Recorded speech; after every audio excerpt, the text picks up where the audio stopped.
untuk dia banyak bercakap. Kerana dia hendakkan keselamatan, hendakkan kebahagiaan, hendakkan keamanan, hendakkan tidak cacat. Sebab itu kita kata kalau orang yang lelaki yang tidak membaca psikologi orang perempuan, maka dia anggap perempuan itu ada masalah. Sedangkan perempuan itu dianugerahkan Allah untuk melindungi, menjadi pendamping, menjadi pemujuk, menjadi segala benda lah dia ada. Maka oleh kerana tugasnya multiple ataupun kita katakan pelbagai, maka wanita kalau dia macam lelaki cakap satu-satu, mati tu pun keluarga. Sebab itu kita kata wanita dikaitkan. Yang kedua kita kata wanita ini sangat penguat kuasa. Penguat kuasa kalau dia bagi perintah, dia nak perintah tu diangkat secepatnya. Kalau tidak dia ulang. Awak ni bagaimana? Dia cakaplah sikit ada apa? Dia tanya banyak kali, ulangnya banyak kali dan protection itu berpanjangan. Dia tak boleh lepas bebaskan anaknya. Sebab itu kalau hari-hari pergi sekolah jalan elok, jangan main-main. Padahal anaknya tak ada pun jalan elok, tak ada pun main-main. Maka dengan sebab itu oleh kerana naluri ibu, naluri ingin menjamin keselamatan, naluri ingin membangun kebahagiaan, naluri untuk memastikan semuanya dalam keadaan tenteram dan selamat, maka wanita masukkan kategori paling banyak bercakap.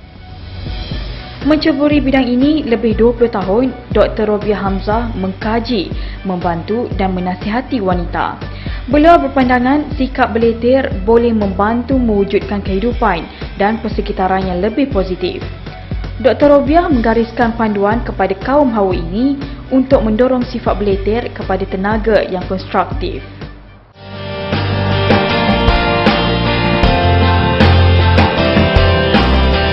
Sri Kandi. Come on, you're not gonna back out now. Not in front of the lady.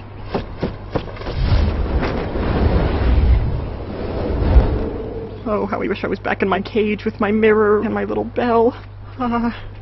Bobo here can't fly. Don't worry, Blue. It's in your DNA.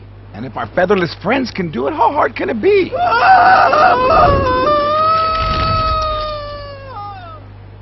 Fun, right? Yeah, fun. Flying is not what you think up here. It's what you feel in here. And when you feel the rhythm of your heart, you fly! Keep it simple. Easy breezy. Thrust, lift, drag. Oh, come on, let's go. Wait! Come on, Blue, you can do it. I can do it. I can do it. I can do it. I can do it! I can't fly!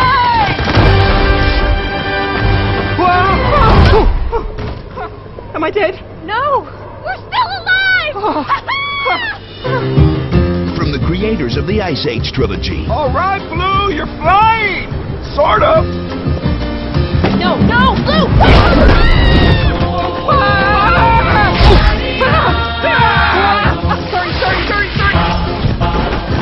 We're gonna die!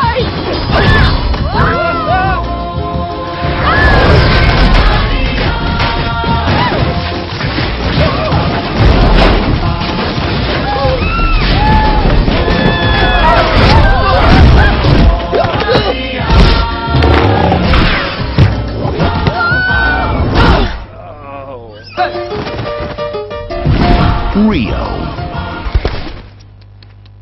You did not feel it in here. Coming soon in digital 3D.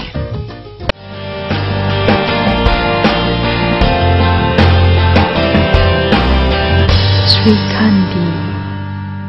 Maka untuk jadi baik, pertama, you kena faham perasaan you.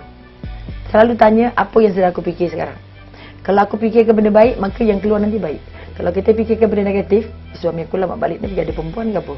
Dia pergi ronda-ronda ke apa? Kalau itu negatif, tak boleh buat. Maka bila balik nanti suami mesti tengah mati. Okey. Kedua, latih diri bertanya apa perasaan saya. How do I feel? Kalau anda rasa tak seronok, tak gembira, jangan bercakap. Kalau anda rasa senang hati, gembira, baru bercakap. Kau rasa sakit hati, bengkak, benjol, jangan keluarkan dulu. Sampai you lega, makan dulu, minum dulu, tidur dulu, lari dulu, jogging dulu, baru you senang hati, baru berbincang. Besar mana pun masalah, kecil mana pun masalahnya, kalau anda letih dan orang yang diletih tidak menerimanya, anda buang bateri, penat. Akhirnya sakit hati, bengkak, benjol. Okay. Ketiga, maknanya bila kita kata perasaan, tanya perasaan sendiri, apa yang aku fikir sekarang, positif ke negatif. Kedua, tanya perasaan dia, apa yang dia rasa, tengok mukanya, berkedut ke tidak ke, mukanya bertangkup ke tak ke. Maka ini kekuatan. Okay. Kemudian kita ambil, kita kata, tanya pula siapa dia? Who are you? Tadi tanya perasaan. Tanya, pertama faham, aku sedang sakit hati. Bila kita faham perasaan dia, macam mana selesai? Bantu diri kita dulu. Yang hilang sakit hati tu, hilang dulu sakit hati tu. Jangan bercakap dulu, sampai dia hati senang. Okey, ketiga, baru upgrade perasaan. Tadi aku marah dia, ya Allah, minta maaf ya, tadi mak marah kamu, tadi mak tengah emosi. Kita angkat perasaan dia pula. Kita kongsi perasaan kita. Bila kita mampu kongsi perasaan cantik daripada kita dengan orang yang kita nak nasihat ke, kita nak marah ke, kita nak apa tadi, maka hubungan akan jadi baik. Biasanya orang akan mendengar apa yang orang lain cakap kalau dia suka dengan orang tu.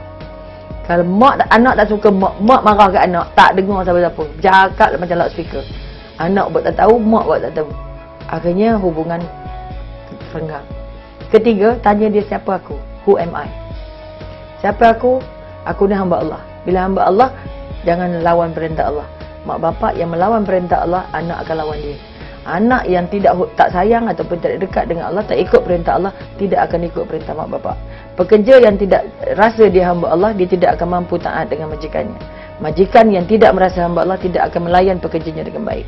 Maka ibu bapa ataupun anak ataupun isteri ataupun ibu yang berletih, tolong bangun dulu keyakinan dengan Allah.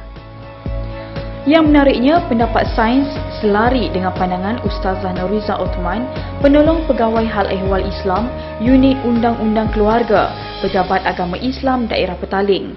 Dari kacamata pakar Islam ini, lidah wanita membawa dua implikasi, iaitu membantu kepada memupuk jati diri insan yang kamil atau membawa kehancuran institusi keluarga dan diri sendiri. Berletir kalau kata untuk sesuatu perkara yang baik, contoh berletir kepada anak pergi suruh solat, sembahyang, berpuasa, itu tidak mendatangkan, tidak menimbulkan, itu adalah perkara yang baiklah. Tetapi kalau yang dikatakan tadi berdosa ni apabila berletir dalam keadaan yang marah, dia akan mengeluarkan kata-kata yang kesat, menghina suami, merendahkan dan meremehkan suami, menyebabkan itu jadi dosa. Sebab perkataan yang digunakan tu biasanya yang kasar, dah tak ada bahasa lembut lagi. Suami pun dia akan gunakan panggilan kepada suami pun mungkin dah tak mesra lagi. Jadi itu akan menimbulkan rasa tidak hormat, dan itu menyumbang kepada timbulnya dosa kepada si isteri ni lah. Bagi sesetengah pihak, wanita berkejaya dikatakan lebih cenderung untuk bertegang urat. Kegagalan mengawal emosi selepas seharian bekerja dan ketidakmampuan pasangan atau anak-anak membantu memudahkan peranannya disebutkan sebagai faktor yang membawa kepada pertikaman lidah. Punca berletir, kalau kita tengok, faktornya banyak juga. Pertama, biasanya sebab tidak puas hati. Tidak puas hati kepada suami dengan kerana anak-anak. Contoh, kalau kata suami, mungkin suami tidak banyak membantu kerja-kerja rumah. Yalah, kalau rata-rata sekarang kita tengok pasangan suami isteri banyak yang bekerja. Suami kerja, isteri bekerja. Jadi, tapi tanggungjawab rumah tangga tu banyak diuruskan oleh isteri. Oleh kerana itulah kadang-kadang bila isteri bekerja lebih kurang 8 jam di luar, kemudian balik menguruskan rumah tangga dengan tidak dibantu oleh pihak suami tadi, menyebabkan rasa tidak puas hati itu keluar. Tetapi tidak mendapat respon daripada pihak suami, maka yang keluar tu letiran lah. Bercakap, marah, tak dapat respon daripada pihak suami. Dan pada masa sama, kerana anak-anak yang tidak juga membantu, yang nakal, menyebabkan isteri ini secara tidak langsung meluahkan rasa letih, marah dalam keadaan yang berletih, dalam bentuk yang berletih. Macam tu lah. Faktor-faktor tu, faktor kerja, letih, masa yang mungkin tidak mencukupi, itu mungkin menyebabkan isteri berletih. Sebab dia akan datang penyakit lah. Bila dah marah, darah tinggi dan sebagainya kan. Tapi kalau sekadar meluahkan tu untuk menegur lebih kepada perkara hari itu, menegur anak, okey, pergi solat dan sebagainya kan. Lepas makan, basuh pinggan, kita dah latih. So itu bukan, mungkin tidak dianggap berletih sebab sesuatu yang baik. Tetapi sekiranya perkara tu, pertengkaran hari itu kemudian dikaitkan dengan perkara-perkara yang lepas, merendah-rendahkan suami, menghina dan sebagainya, itu mungkinlah. Sebahagian wanita tidak mempunyai pilihan melainkan bekerja di samping membesarkan anak, ekoran keperluan ekonomi semasa. Ada pun yang bekerja untuk cita-cita. Tinjauan tahun 2005 oleh Maternity Alliance dari United Kingdom mendapati dalam kedua-dua kes ini, wanita terpaksa bertolak ansur dalam kerjayanya. Ada yang sanggup menerima gaji